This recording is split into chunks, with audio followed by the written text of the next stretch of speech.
Oh, I sure do love being a normal engine on a normal railway. What's that?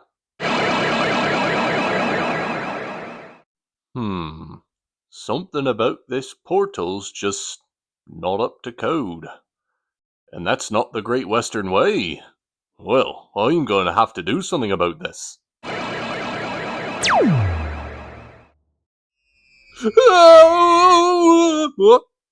Oh, wait a minute. That's the missing 1953 cut of The Sad Story of Henry from the BBC. Now, where was I? Oh dear, oh dear, oh dear. This is not the Great Western Way. Oh my goodness, oh dear. Oh, where am I?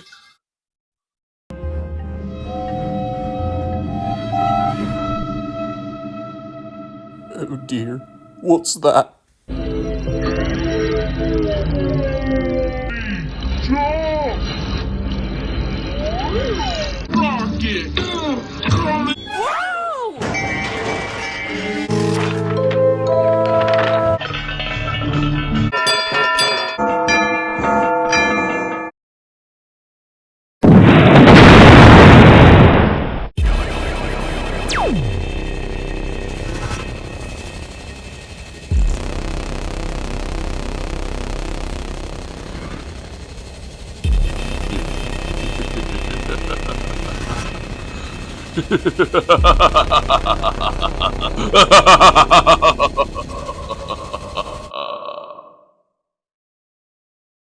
Hello everybody, HiroTheJapaneseTrain here, and today we're going to be taking a look at this new diecast push-along duck from All Engines Go.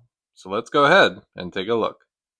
When I heard they were releasing a diecast duck, I was thrilled. I didn't even care that it was fan service at this point. I was just happy to have a duck in 2025. So, I donned my camo and I went duck hunting.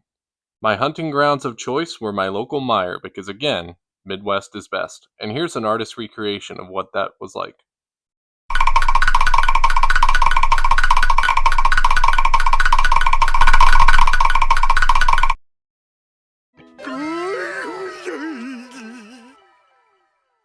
Let's start things off by taking a look at the package. If we look at the actual cartoon version of Duck, I find it to be kind of interesting because unlike the Donald Trackmaster where the face looked nothing like the cartoon drawing of Duck, this looks a lot like the diecast item, but Duck's been in the show in All Engines Go. He was on screen for like 2 seconds, and the duck that we see in this cartoon doesn't really look like the duck that we saw very briefly on screen in All Engines Go.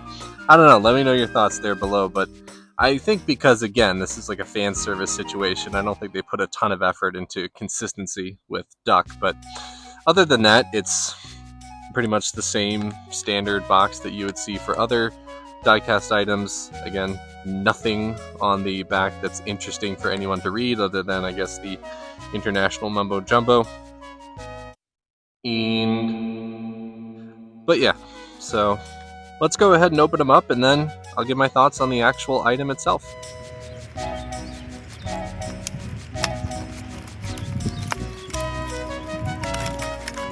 Out of the box, my first impression is that I'm really impressed with this duck.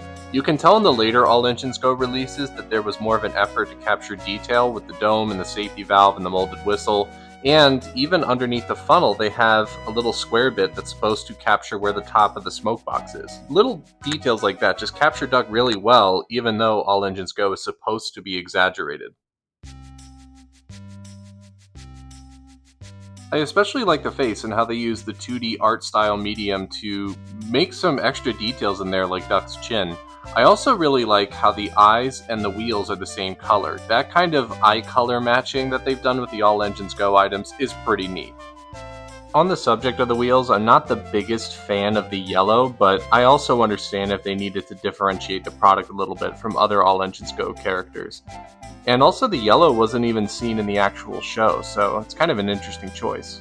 Some people have said that the tanks are a little narrow on Duck, and I see where they're coming from, but I know that this was just to make the proportions so that they could have a large face on the Duck. With this water tank configuration, Duck actually kind of looks like he has Beethoven hair, which I've always thought about him, and I just think it's particularly prominent on the All Engines Go one. My only other nitpick is that the number 8 on my Duck on one side is slightly smudged, but that's not really a big deal.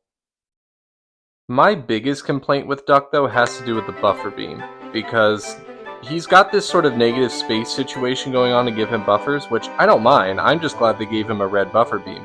The problem is, they only did that on the front. If you take a look at the back, he has buffers here too, but they don't bother to give him the red buffer beam. So the fact that they put the buffer beam on one side but not the other is a real big missed opportunity. Duck's also not the only one that has this problem, and if you can see here on Toby, it's pretty much the same issue with him as well. But then for other characters, like Thomas, because he has the red running board already, they don't have that buffer problem. This kind of inconsistency is just kind of a shame, especially in recent days. Prices have started to go up for the All Engines Go diecasts. Compared with other engines from the All Engines Go push-along diecast, I think Duck scales pretty well with all of them, although I don't know why Toby is such a heckin' chonker. I don't know why Toby merch always has this problem. Like, get it together, man. I guess since Duck's one of the quote-unquote adult trains, they could have made him a little bit bigger, but I honestly don't really care about that because I don't watch All Engines Go, so I like the scaling on Duck. That's pretty much everything I have to say about this diecast push-along Duck. I'd probably give him a B+ because there's some things where I think they missed the mark, but overall, just the fact that I saw a Duck in stores again for me to buy in 2025, something about that just kind of satisfied the inner child in me. So thank you guys very much for watching. I hope to see you in the next one. This is HiroTheJapaneseTrain, signing out.